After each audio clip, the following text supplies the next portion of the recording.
आमच्या सोबत त्या काळात जवळजवळ 200 लोक असायचे. विनेकरी हा मुख्य. किराणा आमच्या बरोबर 2-3 लाख रुपयाचा असो. मी कॅशियर म्हणून काम केलं. गरवाले कॉलेजला मी ग्रॅज्युएशन केलेलं. बसने जायचं यायचं, चिखल असायचं, असं डांबरी रोड नव्हते. रोडपर्यंत हायवे येतं सोलापूर. का माघारी आलो की पुढलं वर्ष कधी कोरोना काळामध्ये तुम्हाला वारीला जाता नाही आलं, त्यावेळेस तुम्हाला कसं वाटत होतं? अगदी चुकल्यासारखं. सर्व्हिसची येते, काहीच काळजी करीत नव्हतं. सहकार्याला सांगायचो सांभाळा, मी चाललो सेवा करायला. एखादा माणूस आजारी पडला की इमर्जन्सी त्याला गाडीत पहाटे 4 वाजता मी उठलो. ते टॉयलेटला गेलता, टॉयलेटून आला, मला डॉक्टरने त्याला इंजेक्शन किंवा गोळ्या कुठलंच मेडिसिन दिलं नाही. आमच्या लोकांना सांगितलं की याचा बीपी एकदम लो झालेला आहे. नमस्कार मंडळी, कशा आहात तुम्ही सगळे? मजेत ना? माझं नाव आहे मोनिका परब कुबल आणि आपल्या मराठी युट्यूब चॅनलवर तुमचं खूप खूप स्वागत आहे. आज आपण घेऊन आलोय पुन्हा असाच एक नवीन व्हिडिओ, नवीन पॉडकास्ट, जो की खूप इंटरेस्टिंग असणार आहे. तर नक्की व्हिडिओ शेवटपर्यंत बघा. आणि पुन्हा एकदा आठवण करून देते की आपले व्हिडिओज दर गुरुवारी दुपारी 12 वाजता येतात, तर पाहायला विसरू नका. नमस्कार मंडळी, मी प्रिया सदार. एक छोटंसं अभंग सांगते. ज्ञानदेवे रचिला पाया, उभारले देवालया, नामा तयाचा किंकर, तेने रचिले ते आवार. जनार्दन एकनाथ, खांब दिदला भागवत, तुका झालासे कळस, भजन करा सावकाश.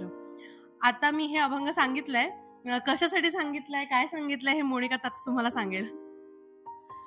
ओके, तर महाराष्ट्रातील एक अत्यंत लोकप्रिय भक्ती संप्रदाय वारी करणारा, या अर्थाने वारकरी हा शब्द वापरण्यात आलेला आहे. वारकरी संप्रदायाला माळकरी संप्रदाय असेही एक पर्यायी नाव आहे.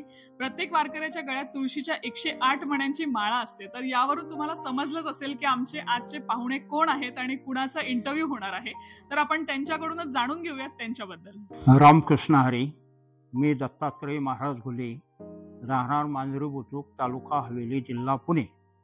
मी 1907 साली मांजराई देवी प्रासादिक दिंडी या नावाने एक पायी वारीची दिंडी चालू केलेली. दरवर्षी आम्ही देहू ते पंढरपूर पायी वारी घेत. आमच्या दिंडीमध्ये जवळजवळ 300 ते 400 वारकरी असतात आमच्या बरोबर. यांना सगळ्यांना घेऊन मी येतं. देहूपासून पंढरपूरपर्यंत जवळजवळ 18-19 दिवस पायीवारी करीत असतो. बर, तर आम्ही तुमच्याकडून जाणून घेणार आहोत की तुमचा प्रवास कसा आहे, किंवा सगळं म्हणजे बरेच प्रश्न विचारणार आहोत. आणि तुम्ही बघत असाल की आपला सेट इथे वेगळा दिसतोय. म्हणजे पहिल्यांदाच आपल्या सेटच्या बाहेर येऊन आपण एक इंटरव्ह्यू कंडक्ट करतो आहे. काकांच्या घरी आलोय आम्ही, मांजरी बुद्रुक येथे. आणि पुढचे प्रश्न विचारणार आहोत आपण काकांना. तुम्ही नक्की व्हिडिओ शेवटपर्यंत पहा. काका, तुम्हाला पहिला प्रश्न विचारते. वारीकडे जे तुम्ही जाताय, म्हणजे तुम्ही वारी करताय, तर तुम्हाला काय आकर्षित करते वारीकडे जाण्यासाठी, आणि तीर्थाचं त्या महत्व काय आहे? हो, मी माझा जन्म 1954.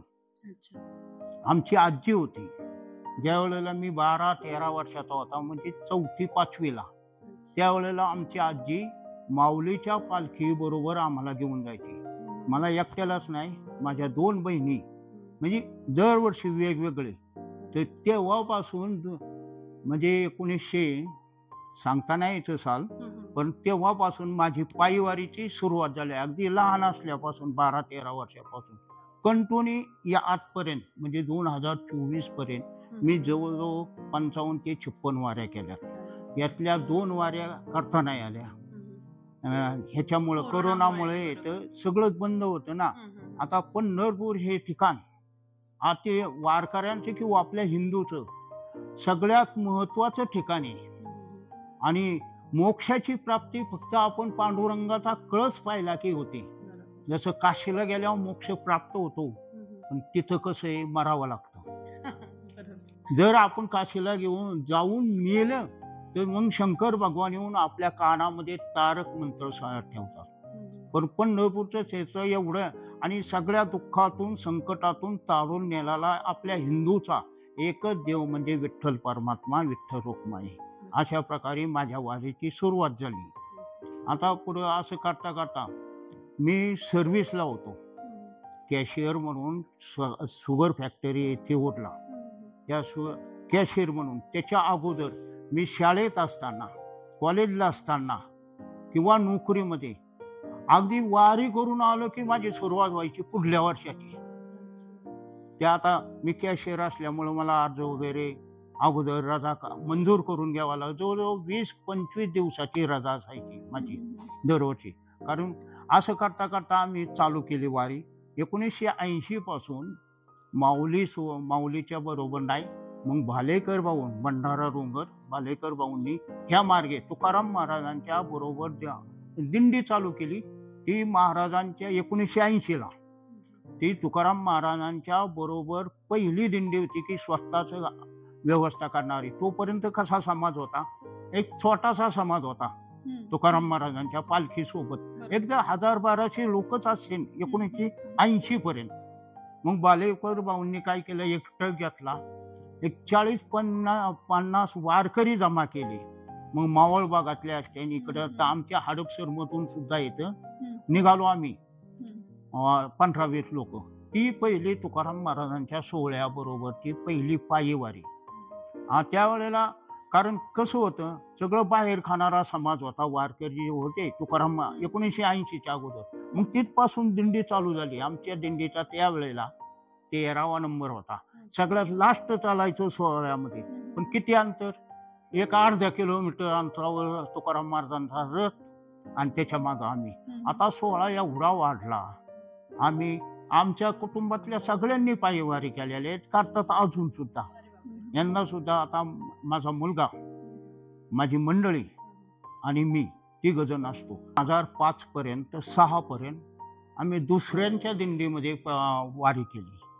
2006ला कारण ज्या वेळेला मी वारी एकटा नव्हतो करत, 1990, 92, 95 आमच्या आजूबाजूची आमच्याच गावातली जवळचे निदान 10-20 वारकरी बरोबर असायचे, त्यांना घेऊन येतं.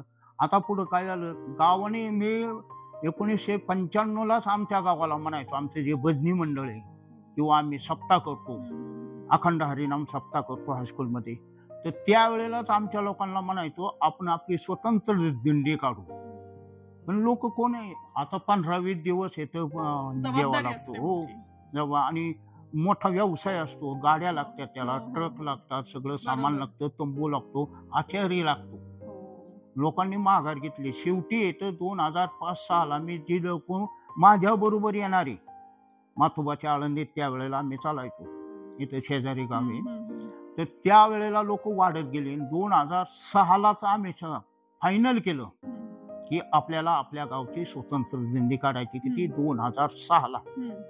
आणि त्यावेळेला जी पायीवारी केली ना आम्ही, त्यावेळेला 80 मांजरीचे वारकरी होते माझ्या बरोबर, 80 लोक गेलो. पण तोपर्यंत काय झालं, आमचा ठराव झाला होता की आपली मांजराई देवी प्रासादिक दिंडी तयार करायची, इथून वाटतात करायची. मग त्यावेळेला आमच्याकडे 2006लाच 80 लोक मांजरीचे होते वारकरी. आणि पण आम्ही जाताना तंबू बरोबर घेतले. आमच्याकडे इथं समर्थ मंदिर पाहिलं असेल ना, त्यांचे संस्थापक आमचे विठ्ठलांना भापकर, हे एकदम दानशूर. आम्ही त्यांच्याकडे गेलो ना, 2-4 लोक, आता मी फोन केलता ना, हारून सर वगैरे गेलो त्यांच्या गेलो म्हणलं, अण्णा आम्ही असं ठरवलं आपली दिंडी चालू करायची आणि यंदाच आम्ही येतो, प्रत्येक जण एक तंबू घेणार आहे. तर ते म्हणले तंबूची किंमत त्यावेळेला येतं 10-15 हजार रुपये असायची एका. ते म्हणले मी 25,000 रुपये देतो, तुम्ही स्वतंत्र घेऊ नका, मी माझ्यातर्फे देतो. 2006ला त्यांनी 5 तंबू आम्हाला दिले, चांगले मिलिटरीचे निवाऱ्याकरता. मग तो 2006 पासूनच आमची नावानी दिंडी चालू झाली. पण दुसऱ्यामध्ये मग जाताना काय करायचं, आमचं इथे एक सचिव येत आता ते भाऊसाहेब मोरकोटे, मी, एक पांडुरंग अण्णा फुले विनेकरी आमचे आत्ताचे.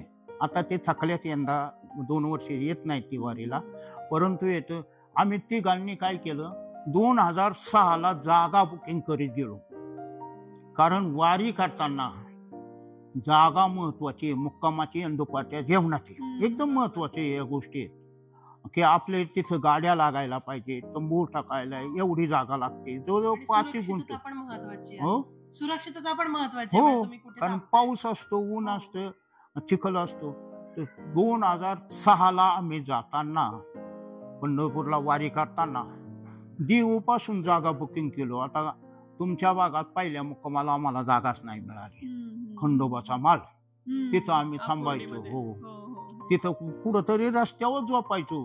कारण हो, जागा महत्वाची आहे. आणि समजा एका वर्षी जर आम्ही ह्या जागेत उतरलो ना, सेकंड वर्षी दुसऱ्या वर्षी तिथंच आम्ही उतरणार. म्हणजे तुम्हाला जाण्याच्या आधी बुकिंग करावं लागतं हो, की आता आम्ही येणार वगैरे. 3 महिने काम चालू होतं अगोदर, 3-4 महिने काम चालू होतं.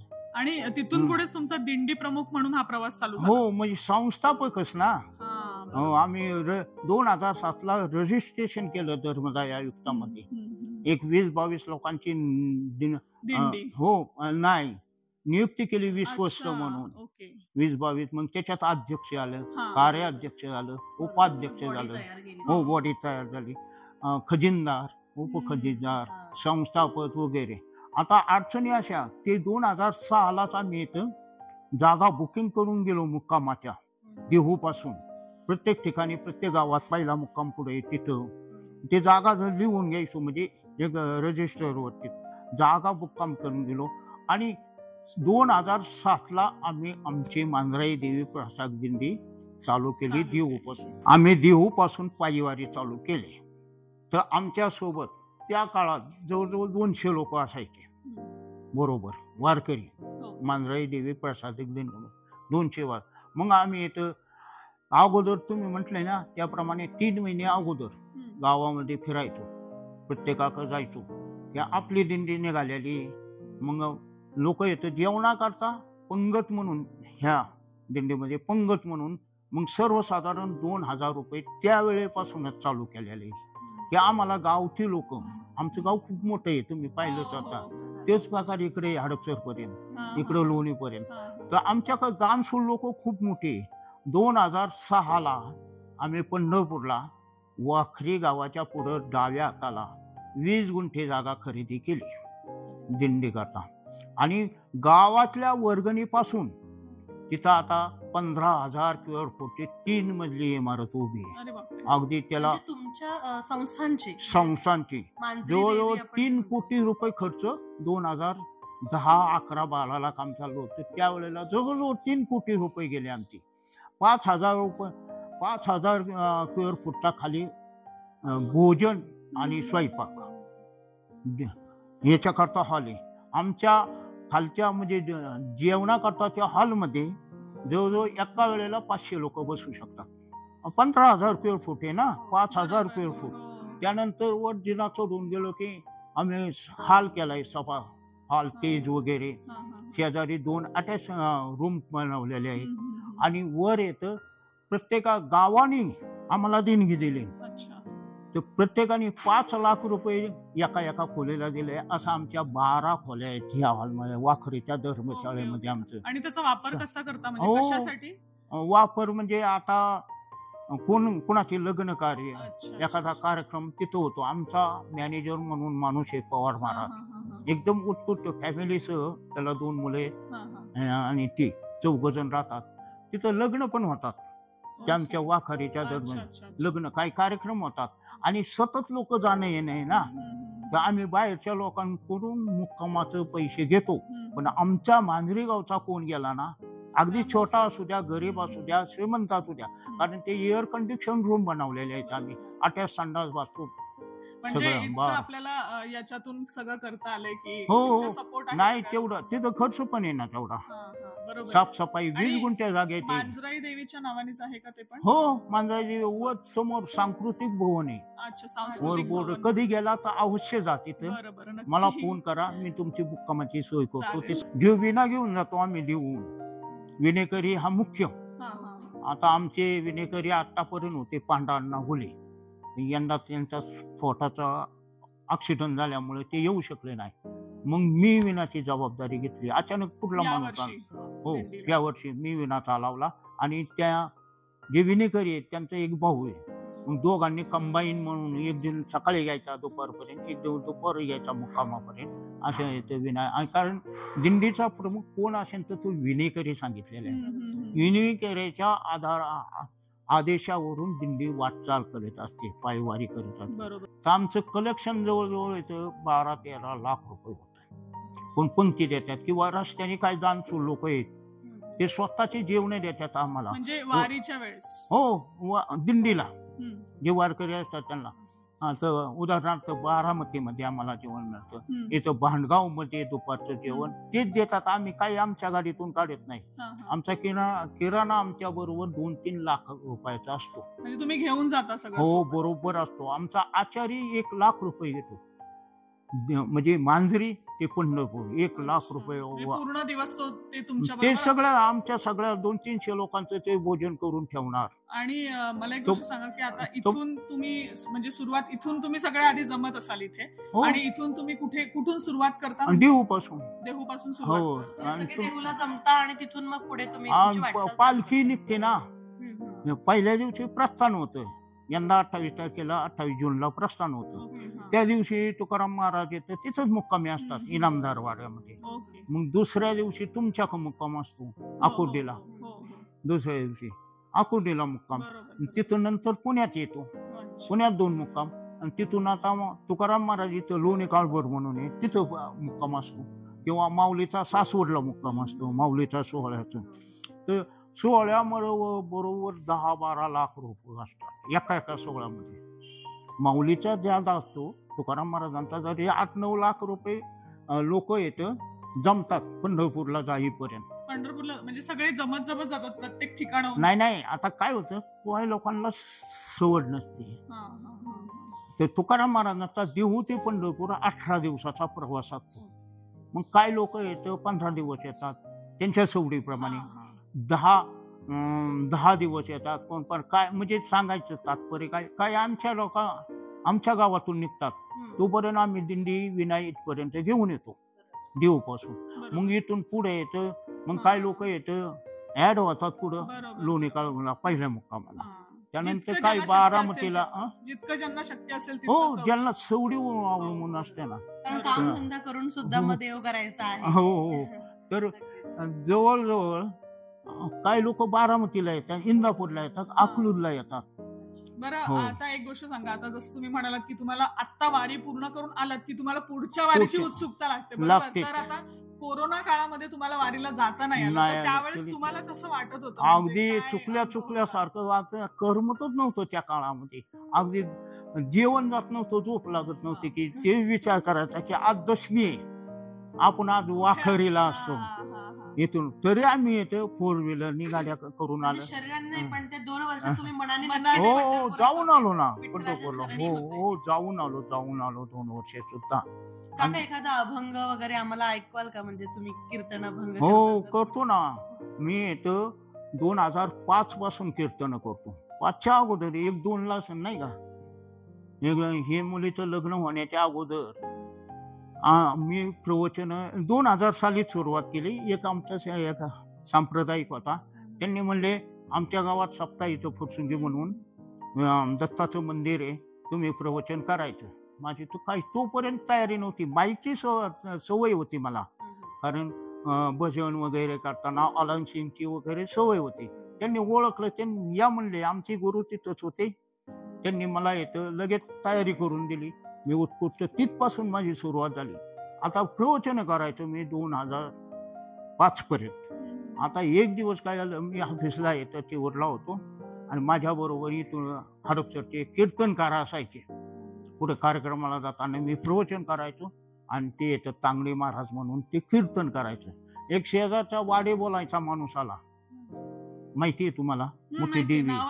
हो, तिथूनला माणूस आला, आमच्या कंपनी कारखान्याचाच होता, तो कामगारच होता. म्हणले महाराज उद्या तांगडे महाराजांचं कीर्तन ठेवायचे कुठं? वाडे बोलायच्या मंदिरामध्ये, नवरात्रामध्ये 5वा दिवस होता. आता ते काय, त्या काळात मोबाईल नव्हतेच. फोनवर मी इथून कॉन्टॅक्ट करायचो, शिवाय माझ्याकडं फोन होता, लँडलाईन होती माझ्याकडं, पण त्यांच्याकडं दुसऱ्याच्या घरी. पण ते ऑफिसहून आलो 5:30 वाजता, मी कंप्लीट विसरून गेलो की उद्या वाडे बोलायला येतं मंदिरामध्ये कीर्तन आहे 7 वाजता. कंप्लीट विसरून गेलो. दुसऱ्या दिवशी ज्या दिवशी कीर्तन होतं ना, त्या दिवशी येतं काय, त्या माणूस आला दुपारी माझ्याकडे 3-4 वाजता. म्हणले महाराजांना सांगितलं का संध्याकाळी कीर्तन? त्यावेळेला माझ्या लक्षात आता काय करायचा हा प्रश्न पडला. मग माझी तयारी होतीच. मग घरी आलो, गाडी असते काय माझ्याकडे 4 व्हीलर. अशा कार्यक्रमाला जायला हा मुलगा येतो माझा ड्रायव्हर पुढे कीर्तन. आणि त्या दिवशी मी आमच्या मंडळीकडून फेटा घेतला, कारण कीर्तनात हा ड्रेस असतो. पहिल्या कीर्तनाचा अनुभव सांगतो. हे कपडे फक्त फेटा बांधावा लागतो, हे असा बांधलेला आहे. हाय माझ्याकडे आता. तर आम्ही आलो, कामावून आलो. ह्याला म्हणलं विशाल चला आपल्याला वाडे बोलायला जायचे. ह्याला काय वाटलं प्रवचनच आहे यांचं. आणि पवित्र असं जागृत असं देवस्थान आहे वाडे बोलाई माता. आणि त्या ठिकाणी 5वी माळ होती त्या दिवशी. मग आम्ही गेलो तिथं. याला काय बोललोच नाही, पण त्याला ज्या वेळेला समजलं ह्या मुलाला की मी कीर्तन करणार आहे, पहिलेच कीर्तन. हा मुलगा मला म्हणला तुम्ही काय कीर्तन करू नका, कारण प्रवचन 1 नंबर व्हायचं माझं तोपर्यंत. आणि कीर्तन कसं होतं आणि कसं नाही काय हा रागावला माझ्यावर. पण आता म्हणलं देवीच्या मंदिरात आपण बसले, जे बुद्धी देईन देवी ते येते, ते आपण करू. मग काय हरकत नाही म्हणले. बांधला फेटा. मी तोपर्यंत मला फेटा सुद्धा बांधता येत नव्हता, पहिलीच वेळ होती. मग शेजारी एक होते ते तुल्लेच, त्यांनी मला फेटा वगैरे बांधला. आणि मग बरोबर 7 वाजता उभा राहिलो. देवीचं दर्शन घेतलं. मला सामर्थ्य त्या देवीला विनंती केली आणि उभा राहिलो. 5वा दिवस होता नवरात्रामधला. आणि कीर्तनाला सुरुवात केली. काय सांगू आता संतांचे उपकार मज निरंतर जागविते, काय द्यावे अशी वावे उतराई, देवी तो पायी जीव थोडा, सहज बोलणे हित उपदेश, करोनी सायाच शिकविते. तुका म्हणे वच्छ देणेच्या तिथती, तैसे मज येती सांभाळीत. ह्या अभंगाचं मी जवळजवळ 1.5 तास कीर्तन, पहिलीच वेळ. आणि तिथून कीर्तनाला सुरुवात झाली. आता लांबचा प्रवास अमरावतीला कीर्तनाला गेलतो, शेगावच्या शेजारी. हो, शेगावच्या मंदिरामध्ये कीर्तन केलं. एवढं आम्हाला सवड नसायची. एकदा हे सप्ते चालू झाले ना, उदाहरणार्थ गोकुळाष्टमी, 8 दिवस मी घरी नसायचो.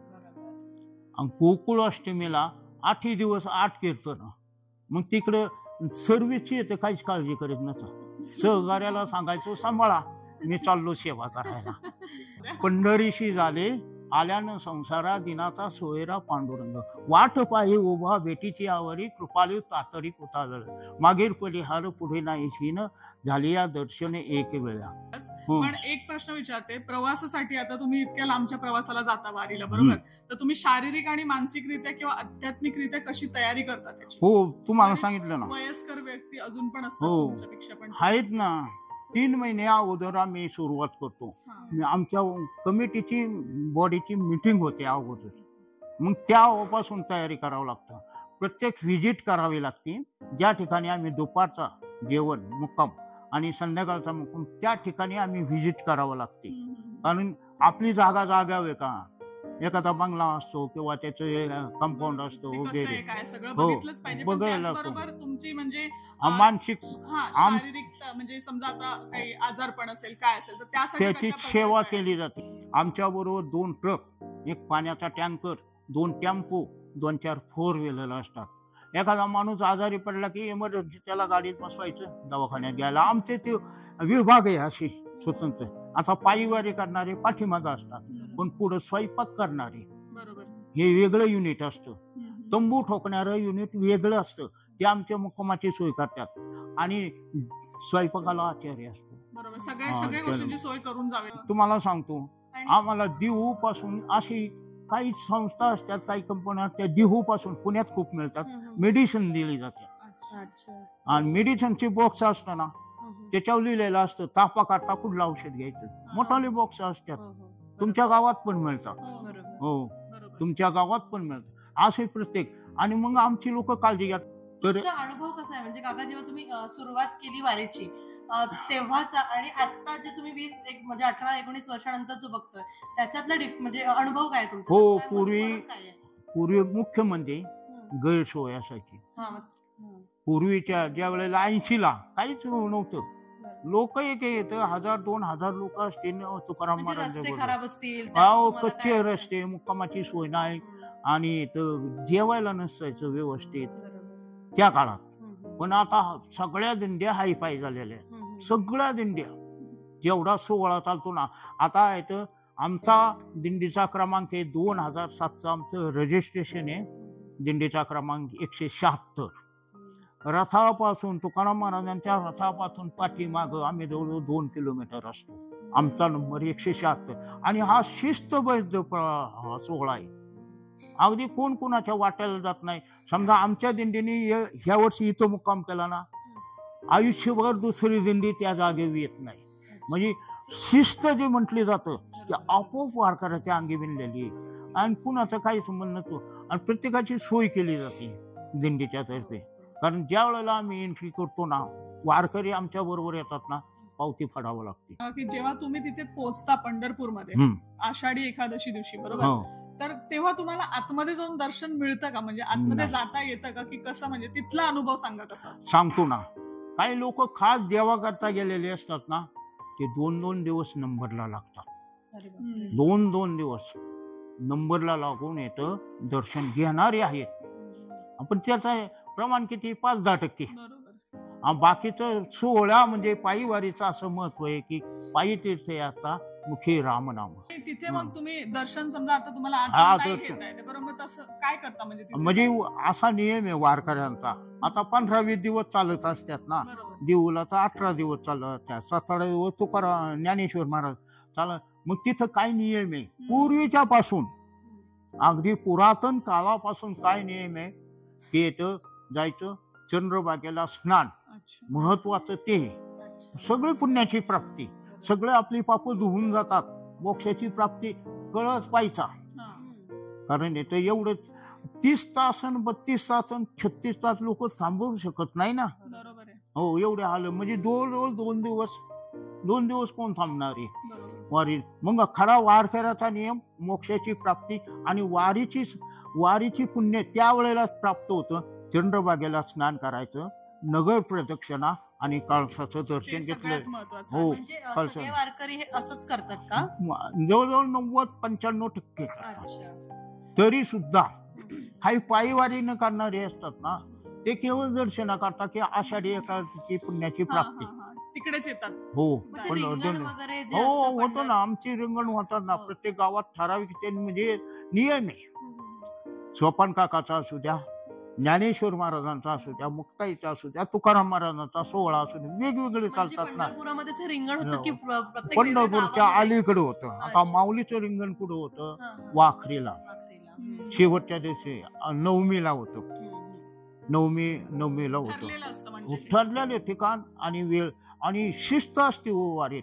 आम्ही रिंगण म्हणजे टीव्हीवर जेव्हा बघतो तेव्हा आम्हाला तसं भयंकर. आता अकलूजला होतं तुकाराम महाराजांचं सगळ्यात मोठं रिंगण. इंदापूरला सगळ्यात मोठं होतं रिंगण तुकाराम महाराजांचं. तर खूप मोठं रिंगण होतं आणि त्यावेळेला काय सगळ्या दिंड्या रिंगणामध्ये असतात. मग तिथं विभाग पडले जातात आणि शिस्त एवढी विभाग पडले जाते की पहिल्यांदा त्या रिंगणात कोण पळायचं? ध्वजदंडाला असं निशाणे घेतलेला झेंडेकरीने पहिल्यांदा रिंगणात गोल 2-3 येडं मारायचं, पळायचं. त्यानंतर टाळकरी, ते संपलं की मृदुंगाचार्य, ते संपलं की तुळसवाले. एवढं झाल्यानंतर शेवटी महाराजांचे घोडे पळतात, 2-3 घोडे. आता त्यामध्ये सहभाग घेतात? हो, आमची दिंडीच असते ना, सहभाग असतो ना. तुम्ही इतकी वर्ष वारी केली आहे, बरोबर, तर एखादा काही असा अनुभव जिथे कुणाची तब्येत बिघडली आहे किंवा तशा म्हणजे एखादा अनुभव सांगा जिथे तब्येत बिघडली त्या सिच्युएशन. यंदाचा अनुभव सांगतो. यंदाचा कुरकुमला येतं मी असतो, माझी मुलं इथं दोन्ही. कुरकुमला एक दिवस येतं वारी निघायच्या आठवड्यापूर्वी आम्ही इकडून निघालो होतो वारीच्या तयारी करता. एक शेजारचाच आमचा माणूस आला, माणूस आला म्हणले महाराज मला येतं वारीला यायचे. अहो म्हणलं चला ना. मग माझ्या लक्षात आलं, मी लगेच नियोजन आमच्याकडे असतं ना, तर दिंडीला 5 झेंडेकरी लागतात. त्याच्यात नेमके 2 झेंडेकरी कमी होते. मला ते इकडनं आमचे लोक मागचे त्यांनी म्हणले बा आपल्याला 2 झेंडेकरी कमी आहे. हा माणूस आला होता. मग त्यांना आम्ही पप्पा म्हणतो. त्यांना म्हणलं चला माझ्या बरोबर. त्यांना सगळी तयारी करून दिली. माझ्या बरोबर आले. देहूला आलो. देहून वाटचाल करत करत पुण्यात आलो. पुण्यातून बारामतीपर्यंत आले आणि बारामतीच्या अलीकडला मुक्काम म्हणजे वरवणचा असतो आमचा. त्या दिवशी पाठे येतं प्रत्येक वारकरी 4 वाजता झोपेतून जागा होतो.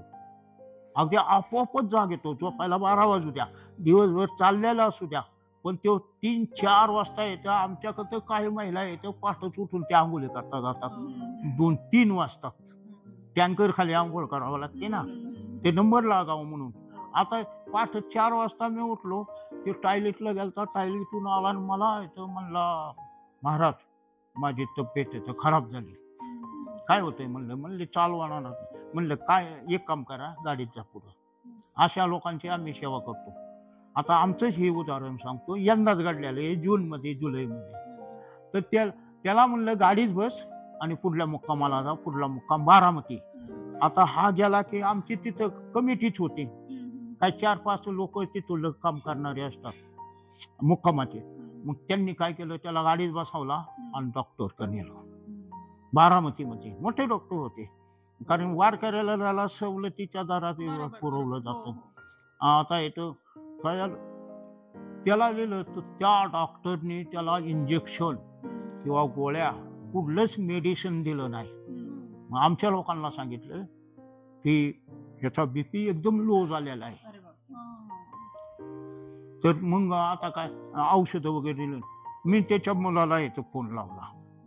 आमच्या शेजारी मुलं म्हणलं अमोल आणि बारामती ते आमचं गाव 30 किलोमीटर. म्हणलं असं असं पप्पांना झालंय तुम्ही या. योगा असा की हे आमचं मुलं आणि आमचा तो बाराजीला गेलेला मुलगा आणि ही ते सुनबाई ते आम्हाला भेटायला. आम्ही दोघं असतो ना, आमची मिसेस आणि मी दोघं असतो ना. आम्हाला भेटायला बारामतीला आले. मग त्याला परत फोन केला येऊ नको गाडी आली मोठी गाडी घेऊन आली. हो.